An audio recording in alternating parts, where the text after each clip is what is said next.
Hi and welcome to this video today on graphing straight lines. It's generally speaking year 10 content, but hey, if you're in year 9, you're in year 11 and you're looking to have some sort of recap, then hopefully this will do it.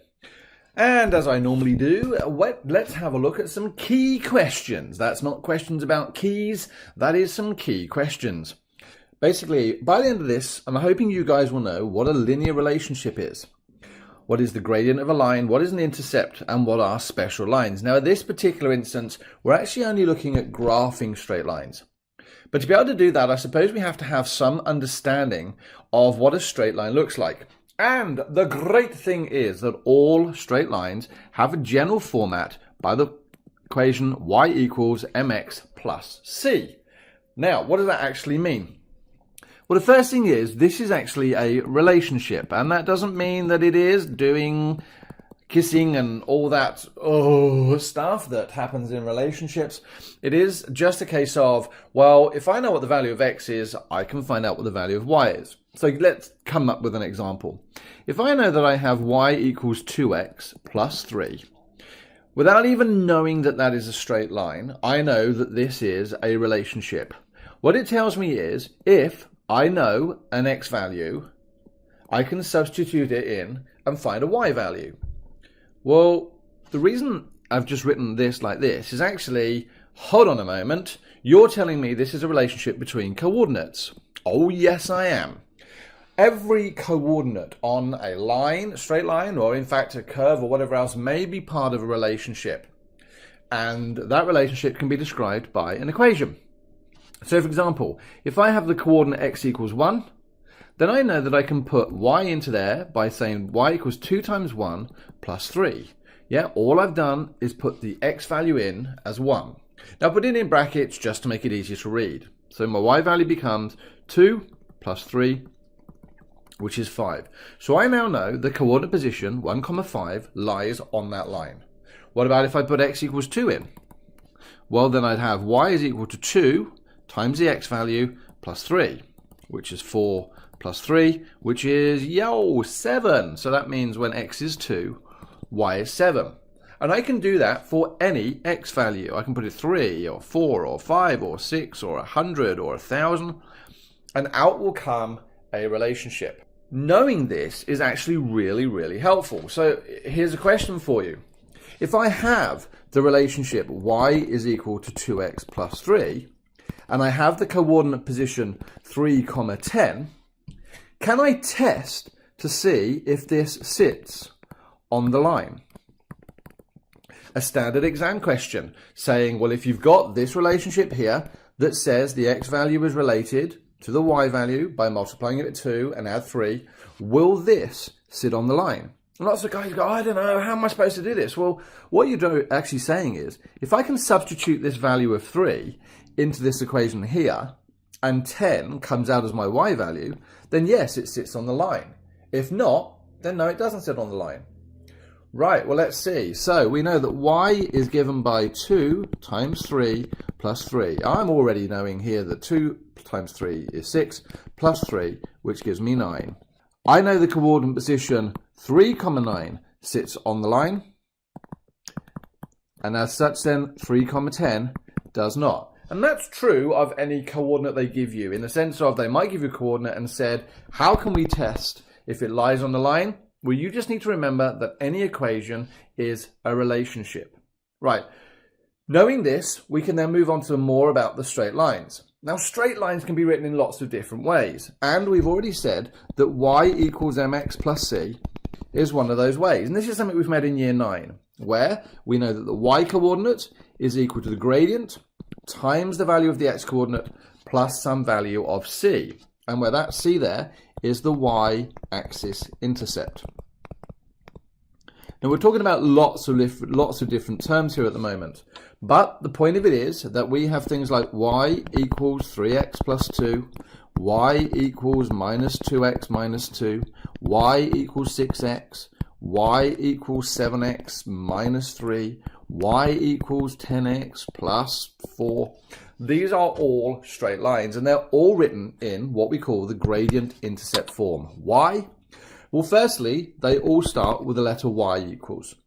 But more importantly, outside of that, they have a gradient and they have an intercept. Now, in fact, when we write it in other formats, there are still gradients and intercepts in there somewhere, but they're not necessarily easy to see. In this situation, I can take any of these graphs, let's take this one here, and I can actually sketch it, because that's what this whole topic is about, knowing two pieces of information. And those two pieces of information are the gradient, which we know is 3, and the y-intercept, which is 2. Now, the y-intercept, as far as I'm concerned, is the first one I actually need to know about, because that gives me a coordinate position on the line. So here is my y-axis, here is my x-axis, here is my coordinate value 2. So I'm going to put a little kiss there, and then I'm going to say, well, how do I now get to my next point? Well, we know the gradient is equal to 3. And I know that gradient is equal to rise divided by run, which is equal to, from the question, 3. Well, that doesn't currently look like a fraction. We like gradients to look like a fraction. That's what it says here. It should be a fraction. And if you divide any whole number by the number of 1, suddenly it becomes a fraction. Which means that can now read, for every 3 up we go 1 across. Or, read it the other way, for every 1 across we go 3 up. So I can now go across to my 1 and count up 1, 2, 3 to my value of 5 and put a little kiss. Because I now know that 1, I've moved 1 across and I've moved 3 up to get to that coordinate position. Now, generally speaking, I could now draw that straight line and be happy with it. But generally speaking, or I tend to say to students, always do 3 crosses. So I'd go across another 1 to 2, up another 3, put a cross, and that puts us at 8. Now that I have that, I can draw a nice straight line. Now, drawing these straight lines is actually really, really important to know that this graph is effectively in a picture frame. And that picture frame goes all the way up to the edge of the y-axis here, the bottom of the y-axis, the left of the x-axis, and the y of the axis. The number of students who draw graphs like that, just between the 3 points, makes me cry ever such a lot, because that's only part of the graph. My advice to you is to keep it going to the edge of the graph and all the way down to the edge of the graph. That, to me, is a perfect graph. We might even decide to write y equals 3x plus 2, and I will be a very, very happy teacher. Right now, the gradient intercept form is probably one of the easiest things to do. But what about this intercept form? I actually love the intercept form because when it's written in this way, there's lots of things I can do with it. Right, let's have an example of what an intercept form looks like. 2x plus 3y equals 6. Now what you'll notice is in this situation, the y and the x are on the both sides, on the same side, and this value here is actually on its own. You may recognize this from a subject called simultaneous equations, and if you haven't, you're coming up to it later. Writing things in this form is great when we're trying to find the value of x and y. But how do we use this to sketch my graph? Well, I'm going to move down here a little bit and draw a little bit more space. And we know that this is my x and this is my y. Right, well, we call the x-axis, but it also has a different name. It has another name. Think about this coordinate here. It has a coordinate position 0, 0. If we think about this coordinate position here, it has the position 1, 0. And this one here is 2, 0. And 3, 0. What we notice all the way along that line is the y values are 0.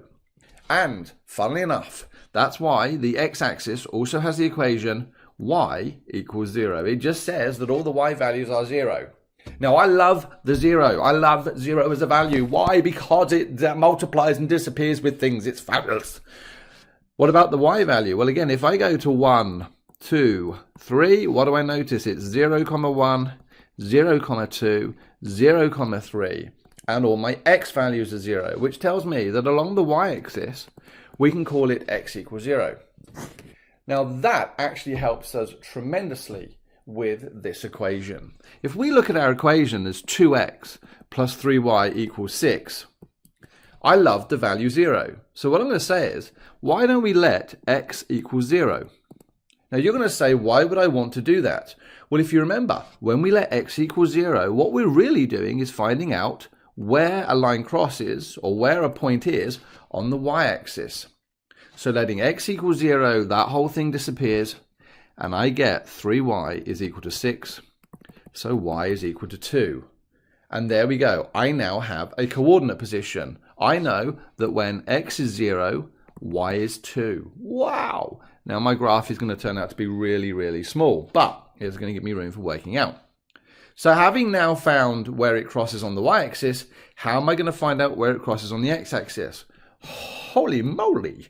We know that on the x-axis the y value is 0, which means if I write my equation out again as 2x plus 3y equals 6, and this time we let y equal 0, then this whole thing is going to disappear, giving me that 2x is equal to 6 and x is equal to 3, which if we write it in coordinate form gives me 3. Why? Because we always write x equals 3 first, so we always write the x value first, then the y value. There is my little kiss.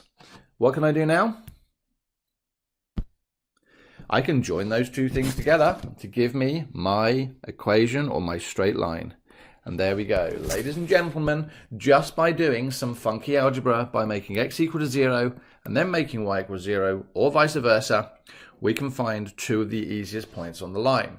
I like to think of gradient of a line as a measure of slopiness, right? Now, when I was a kid, there used to be a hill I used to have to go up on my bike, and no word of a lie, didn't matter how often I looked at that hill and how steep it was, I couldn't face it. There was no way. I just said, whoa, that is slopiness to the extreme. No word of a lie, that hill was like that. There was me, tiny, in year 7, with my bike, and I've got no idea how to draw a bike, so just bear with me. There we go. There was my house on the top of this hill, and it was horrific. Nah, I was walking up. I don't care if it took me an hour. There was no way I was going to ride up that hill. But not all hills are as vicious as that one, right?